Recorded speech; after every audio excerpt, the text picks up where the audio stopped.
everyone. Today's topic is the physiology of speech. So what is this speech? The definition of speech, it is a symbol through which the human being communicate with each other. So it is the symbol by which the persons they are communicate to each other. So these are the different areas where the speech centers are there. The vernix area, visual area, auditory area, and the Broca's area. These are the main areas through which the speech production occurs and the expression of the speech occurs. Speech development. It involves the coordinated activity of the three different areas of the cerebral cortex. They are mainly the Broca's area, vernix area, and the motor areas of the dominant hemisphere. So for the cerebral cortex, there are the three main areas that will responsible for the production of the speech. So Broca's area, vernix area, and the dominant hemisphere. Now the speech development in the childhood, it occurs in the two stages. Stage 1, in this stage there occurs association of certain words with visual, tactile, auditory and other sensation aroused by object in the external world. So which is stored in the memory. So as a child is learned to speech by seeing the surrounding environment, the tactile, auditory, visual things and the other arousal sensations by which the child is able to learn the speech. And the stage 2. Now here there is the establishment of the neuronal circuits. So by seeing this, the auditory and the visual things, the neuronal circuit is established. So this, the perceptions by visual and the auditory that will goes to the development of the neuronal circuits in the main area of the Broca's and the vernix area, where the establishment of the words occurs and the interpretation of meaning of that the words are seen, and the child is learned to speak. So definite meaning has been attached to the certain words and pathway between the auditory area and the motor area for the muscles of articulations and which helps in the speech. So there are the two types of the speech, the spoken speech and the written speech. This is the two main area, the vernix area and the Broca's area. So vernix area, it is known as the sensory area, and the Broca's area, it is mainly the motor area. So here the vernix area, from where the interpretation of the meaning of the whatever the person hearing or the seeing, that will be interpreted in the vernix area, and through that the signals goes to the Broca's area and the person is able to speak. So by the Broca's area, that is connected to the all the muscles of the speak that will be contributed to the Broca's area. Now the spoken speech. Now hearing of the spoken words, the spoken speak, it is mainly the hearing of the spoken words. The person whatever hear, the other persons are spoken, that require an intact auditory pathway from ears to the primary auditory areas. So hearing words, that will goes to the vernix area through the auditory pathway. So that is require the intact auditory pathway and the auditory area. So primary auditory area include the Brodmann's area 41 and 42, that center for hearing. So primary auditory centers, that includes the 41 and 42, the Brodmann's area of the 41 and 42, that is the center for hearing. So whatever the person listening by the other persons, that through the ear, through the auditory pathway, it is goes to the vernix area. So afferent is carried by the received from So through the ear, this goes to the medial geniculate body and the pulvinar of thalamus. And the efferent pathway, it is sent to the medial geniculate body, superior colliculus and the pulvinar. So what is the functions? So this area perceives the nerve impulses as a sound. So by hearing, so whatever the person are listening, that is in the different quality, with the different loudness, different pitch of the sound, source of the sound, from where it is coming, and the direction of the sound, from which directions the sound is coming. So all the different qualities of the sound that will be coming from where the person is hearing the sound, that will be. So it goes through the ear to the auditory pathway, and auditory pathway receives the different qualities, different perceptions of the sound, and that will travel to the Wernicke's area. So recognition and the understanding of the spoken word by auditory association area. So now here in the auditory association area, that will be recognized and the understanding of the sound occurs. That will be located in the middle and the inferior temporal gyrus. Wernicke's area located in the posterior end of superior temporal gyrus, and it causes the interpretation and the understanding of the auditory and visual informations. So whatever the different quality of the sound can be here, different pitch, different source of the sound, from where the sound is coming, and all that sound interpretation occurs in the Wernicke's area, and the meaning of that sound that will be interpreted into the Wernicke's area. So similarly, the written speech, it means the understanding the written words and expressing the ideas in writing. So written words, so when you read something and that information goes to the visual pathway, and from the visual pathway it goes into the Wernicke's area. So what is the mechanism? So it requires the intact visual pathway from the eyes to the visual cortex, that is the area 17. So the written symbol must be correctly interpreted. This process, it occurs in the visuopsychic area 18 and 19, and this area, it is known as the digerine area. So you can see here the different areas. So the angular gyrus here, and so this is what is this area. This is the digerine of angular area.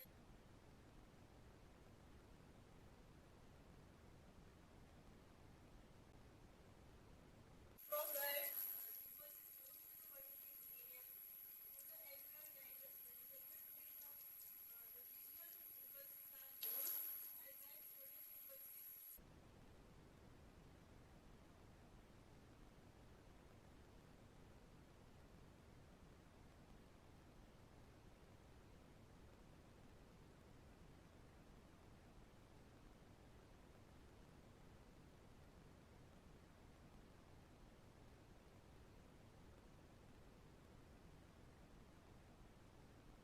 Broca's area.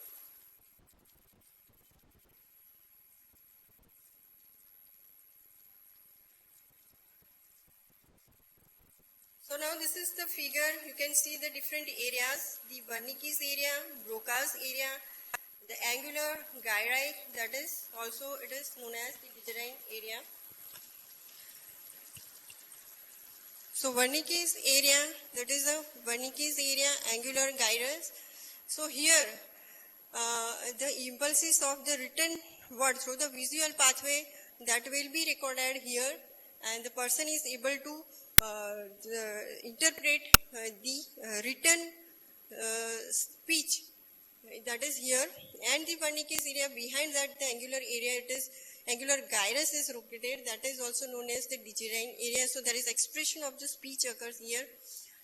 So here from the visual and the auditory impulses, they are goes from the auditory area 21 and 22 to the visual area, that will be send the impulses to the Wernicke's area. So from both the visual and auditory cortex, the impulse is transmitted to the Wernicke's area, and here there is an interpretation of the meaning of all both the whatever the person seeing or hearing the words, that will be interpreted through this. Both the pathway goes to the Wernicke's area.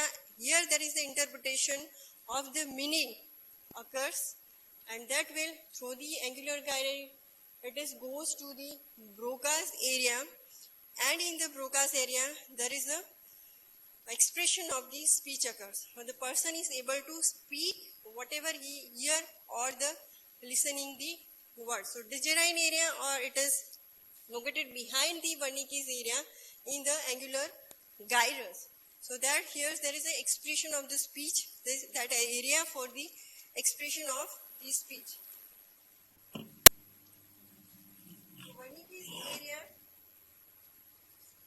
So for processing the sensory informations from the somatic, sensory, the visual and auditory cortices, that will be goes to the Wernicke's area, and from here the angular gyrus in which the digerine area is there, and it's absorb the perceptions of the written language. So digerine area, it is mainly for the written language. There is perceptions of the written language occurs in the digerine area, and from there the signals goes to the Broca's area, and the word formation occurs. So this is the digerine area located in the angular gyrus behind the Wernicke's area. It involves the activity of generations of the thoughts and ideas in response to the written speech. So this area also called the visual speech center, and along with the Wernicke's area, it is called the sensory speech center. So Wernicke's area, it is also known as the sensory speech centers. Sensory aspect of communications. So visual and auditory association areas of the cortex are responsible for the ability of understand the written and spoken words. So Wernicke's area, it is responsible for interpretation of the complicated meaning of different sensory experiences. So it is responsible for the interpretation of complicated meaning of the different sensory experiences, so meaning of what the heard or read. So stimulation of this area causes highly complex thought, complicated visual seeing, auditory hallucinations such as the musical piece. So whatever the person is hearing the music, that will be understands in the Wernicke's area. So this causes the activation of Wernicke's area, complicated memory pattern that will be stored here. If this damage this area, the person see the words but not able to interpret the meaning of words. So if the area, the Wernicke's area is damaged, then whatever the person is hearing or seeing is able to understand, but the interpretation of that words cannot be possible. And so that is called the word blindness or the sensory aphasia. So when the person hears the word through the auditory pathway, goes to the primary auditory cortex, the auditory association area. From here, the information goes to the Wernicke's areas, and which interpret and understand the word, and that sent to Broca's area for speaking the word that heard. So this is the auditory pathway, and that is the hearing word. So whatever the person hearing the sound, that will goes through the ear to the auditory area, and from the auditory area goes to the Wernicke's area, and there is whatever the hearing words that will be interpreted in the Wernicke's area, and from the Wernicke's area goes to the Broca's area, and the person is able to speak whatever he hears. Similarly, the written speech. So written speech that requires the intact visual pathway. So whatever the person sees, whatever they are written, that will be goes through the eye to the visual cortex, through the visual pathway, and from the visual pathway the information goes to the Wernicke's area, and here the interpretation of the written speech occurs, and from the Wernicke's area goes to the Broca's area, and the person is able to speak whatever he or she writes. The motor aspect of communication. So this is all about the sensory aspect of the communications that will be all carried out into the Wernicke's area. And the motor aspect of communications. So Broca's area, it is the motor area in the dominant hemisphere. It is responsible for the activation of vocal cord with the movements of mouth, tongue, lips during the speech. So Broca's area here, it is responsible for the expression of the speech. So for that, all the muscles they are required to activate. All the muscles of the mouth, tongue, speech, for the lips, and all they are the vocal cord. So all they are required that will be activated and the move due to the activity or the stimulation of the Broca's area, and that causes the expression of the speech or the production of speech.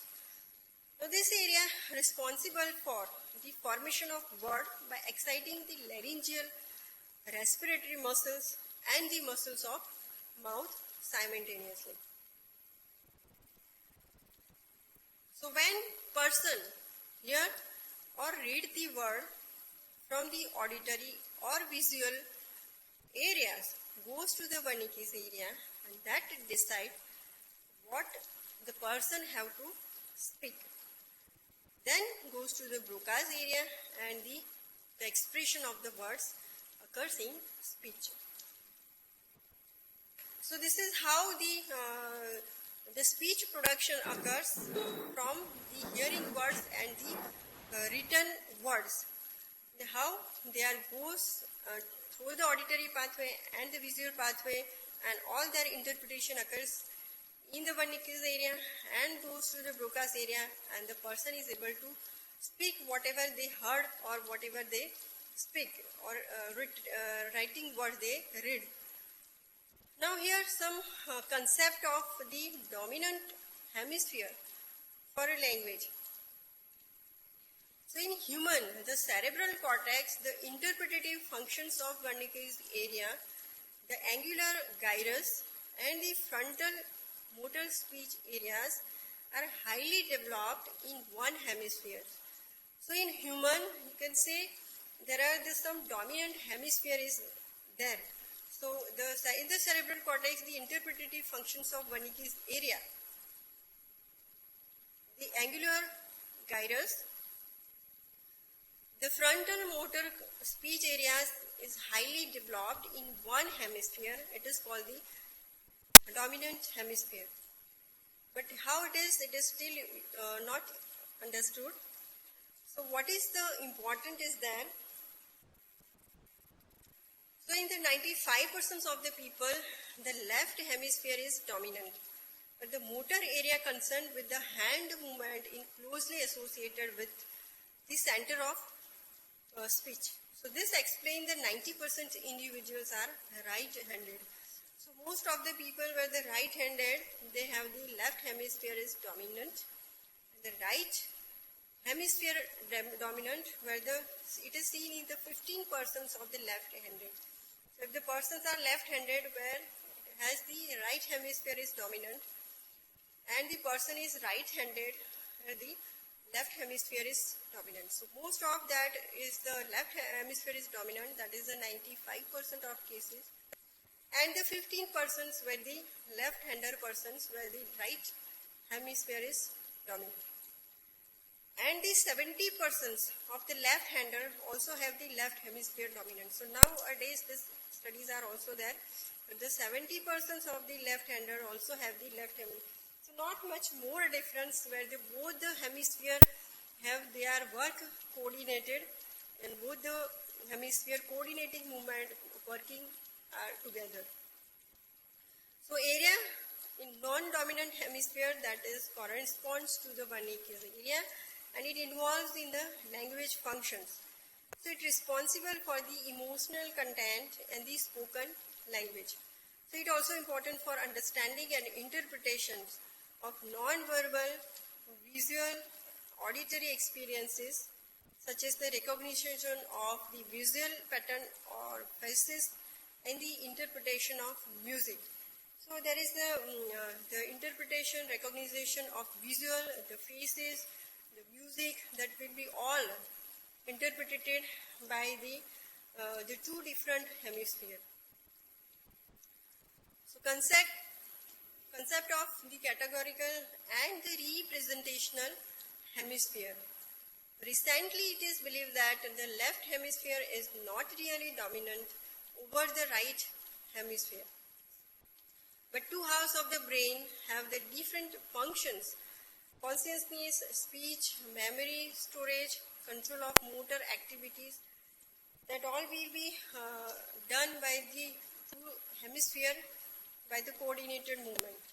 The corpus callosum and the anterior commissure connect to the two halves of the brain. So by these connections, the information stored in the hemisphere is made available the other hemisphere. So activities of the two different hemisphere is coordinated. So some specialized higher function is different for both the hemisphere, that is below. Still both the hemisphere have the coordinated activity, but still some of the difference are there in both the hemisphere. So functions of left hemisphere in the right-handed persons. So functions of left hemisphere where the person is the right-handed. So in that person some qualities are there where the right hand controlled by the left hemisphere, the spoken language, the written language, mathematical skills are there, the scientific skills are there, and the reasoning. So all that qualities are seen in the right-handed persons that will be controlled by the left hemisphere. So that some of the quality of both the hemisphere is that where the right-handed persons has the right hand control, the spoken and the written language control, the mathematical skills are more in the right-handed person as compared to the left-handed persons. Scientific skills are more into the right-handed persons as compared to the left-handed persons, and the reasoning, that all will be controlled by the left hemisphere in the right-handed persons. Functions of the right hemisphere in a left-handed persons. So right hemisphere that control the left hand, musical awareness is good in case of the left-handed persons. Three-dimensional awareness it is more into the left-handed persons. Art awareness, it is the quality of the left-handed persons, insight and the imaginations. So these are the quality of the left-handed persons. So the musical awareness, art awareness, the awareness, the surrounding, the three-dimensional awareness, these are imaginations. So these are the different qualities that will be a right and left-handed person. So most of the work that will be coordinated by both the hemisphere, but some of the qualities are there in the two hemisphere. Now the speech disorders. The sensory aphasia, it means affect the Wernicke areas, and the motor aphasia that affect due to the Broca's area. Sensory aphasia, so difficulty in understanding the meaning of speech. So what do you mean by the sensory aphasia? So difficulty in understanding the meaning of speech. Motor speech, where the patients talk very fluently but does not make any sense. It associated with anomia. Inability to, what is anomia? Anomia, that is the inability to find appropriate word to express a thought. Neologism, so using or creating new words or new meanings for establishing the words. So anomia, where the person is not able to find the proper words, so he is continuously speak but not able to express or understand the meaning of what he wants to tell. So he is fluently talking, but meaningless words he continues to speak. Neologisms, where the using or the creating new words or new meanings for establishing words. That means the person is always to form some creating word to explain the certain specific things. The person is able to create every time the new things, new words to explain the meaning of the particular words. So he is always able to establish the new words by creating the new words. That is a neologism. Paraphasias, the production of unindented words or phrases during effort to speak. So that requires some effort to produce the new words and phrases to explain such a sentence, such language, to explain something. The person is always to make an effort to explain the words, to produce the phrases. For making a new words, it requires always to effort to speak. So the sensory aphasia, that means the person is hearing or visual seeing. He is able to not interpret the meaning of whatever he is hearing or see the words. So that's why there are different things. He is continuously speaking, but meaningless they are speaking because it's not able to explain whatever he want to say. So the fluently it is continues to speak without meaning. And some the persons, they are able to create the new words, that is the neologisms, to explain anything for the explanation he is able to create a new words. And the paraphasias, where it requires the effort for explaining the phrases and some new words during speak. So that is the overall meaning is that the person is not able to understand or interpreting the meaning of whatever he is hearing or the speak. That is the sensory aphasia or some damage into the Wernicke's area. The persons whatever hear or the listen or seeing the words, it is not able to interpret that meaning. That is a sensory aphasia. Motor aphasia, difficulty in speaking.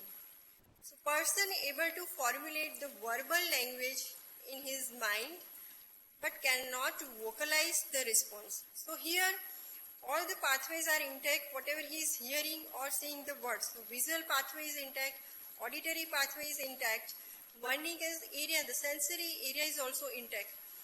So whatever he is here or seeing the words, that will be goes into the Wernicke's area, and there is an interpretation of the meaning of that words also occurs.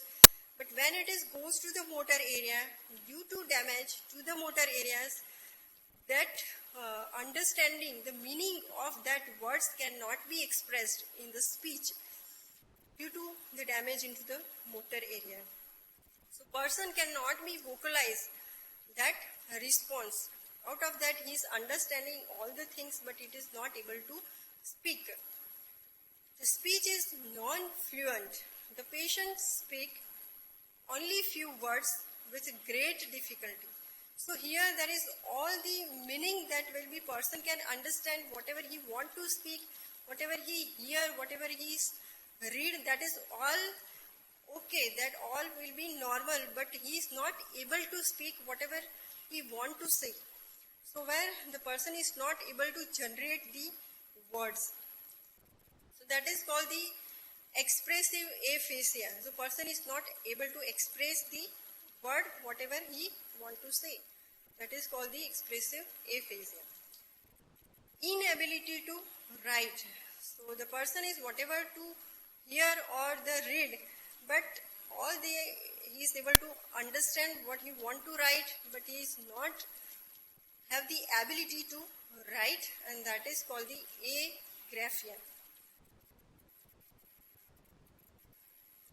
These are three, so it is the disorders of speech in which articulation of word is impaired. So articulation of word is impaired. So comprehensions of the spoken and the written words not affected. So it may be due to the paralysis or incoordination of the muscles involved in productions of the speech, as is seen in the lesion of pyramidal tract, cranial nerve, cerebellum, or the basal ganglia.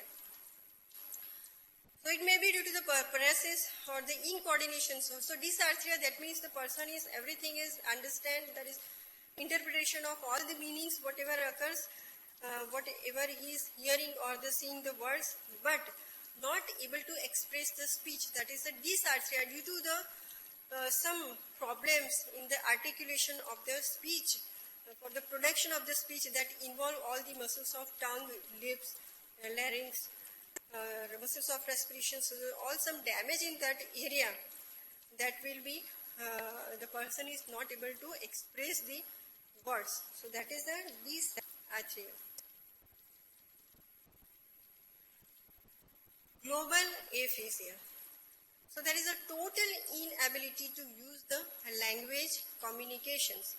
So there is a total inability to use the language communications. That means there is a damage to both the areas, the Wernicke's area and the Broca's area.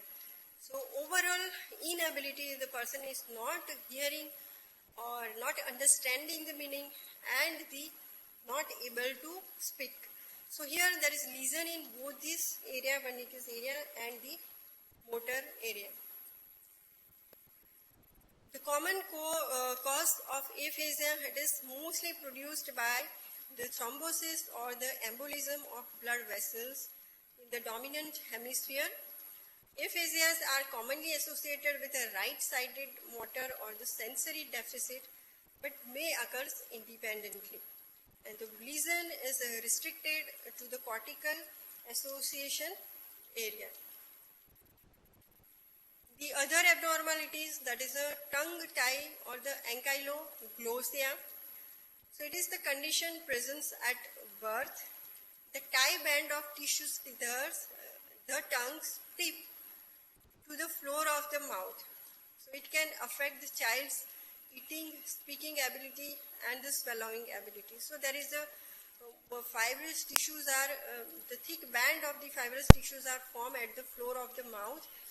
So the person, it is not able, the child is not able to move their tongue properly. So that will be affect the speaking, eating and the swallowing ability of the child. So that is basically presents from the birth. So this is the condition of the ankylosing or the tongue tie. So you can see here the below the floor of the tongue, there is a thick band, the lingual frenulum. So that is a thick band, fibrous tissues are formed. So that will be, the movement of the tongue cannot be possible due to this fibrous thing. So proper movement of the tongue cannot be occurs.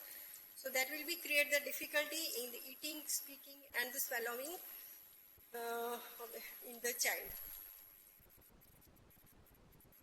Apraxia, so disorders of motor placement and sequencing that's unrelated to the muscle weakness, slowness and the paralysis of the muscles of the speech.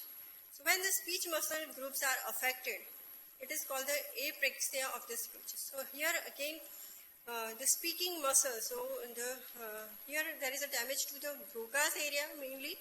So all the speech muscles involved, they may be paralyzed or the weakness of that muscles or the slowness of that muscle movements, that will be all affect all the group of the muscles of the speech that will be affected, and that is called the apraxia. So speech difficulties are not the result of muscle weakness or slowness. Here, the almost always due to the damage to the Broca's area in the cortex. So here there is a damage to the Broca's area, so all the muscles of the speech, they are affected. The group of the muscles are involved here, and the person is not able to express the speech.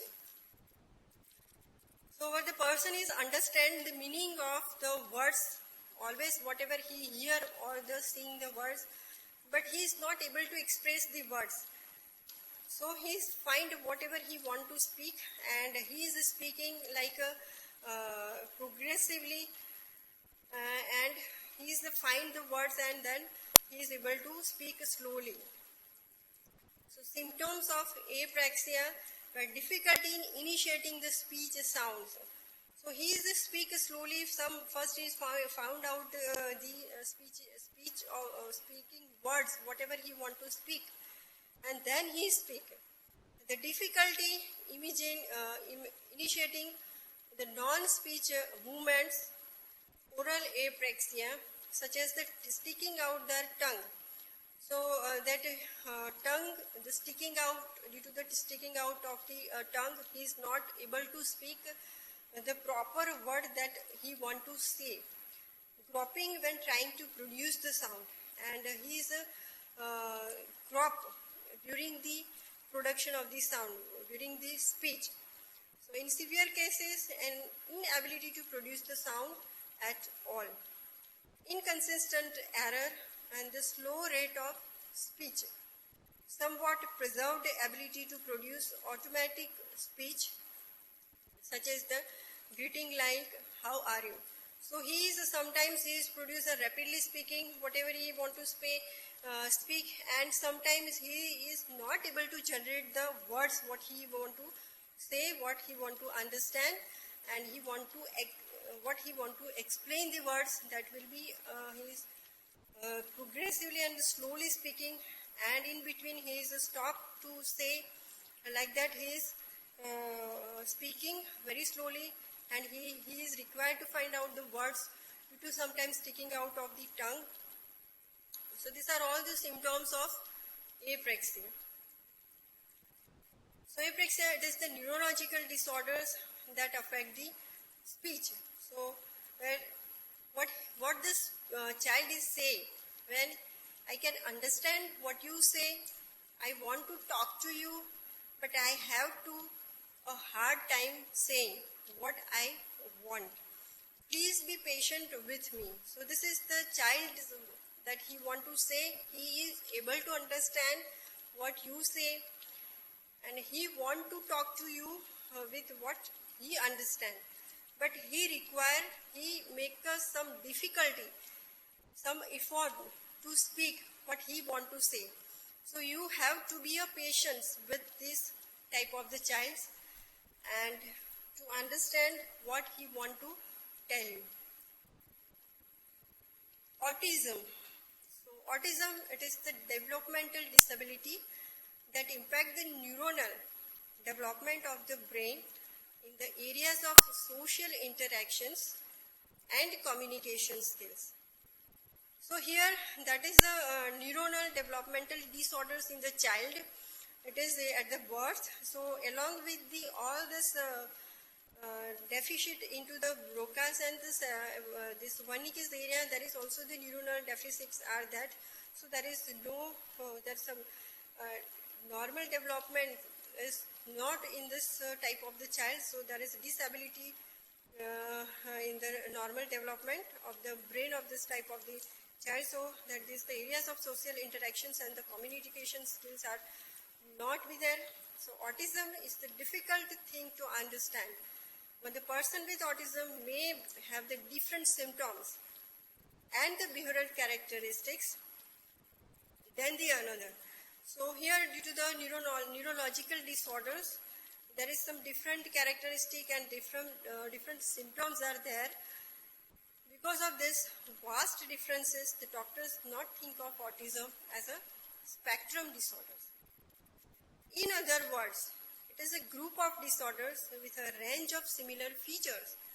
Because of this, the autism is not often called the autism spectrum disorder. So that is, it is not only the disorders of only one part of the brain, but it is the disorders of the involving the different areas of the brains, along with the both this speech areas, and also some neurological problems are there where the person is the mentally not strong, and some the social and the communication skills are not there, and the other areas of the brains are also affected. So it is a group of disorders.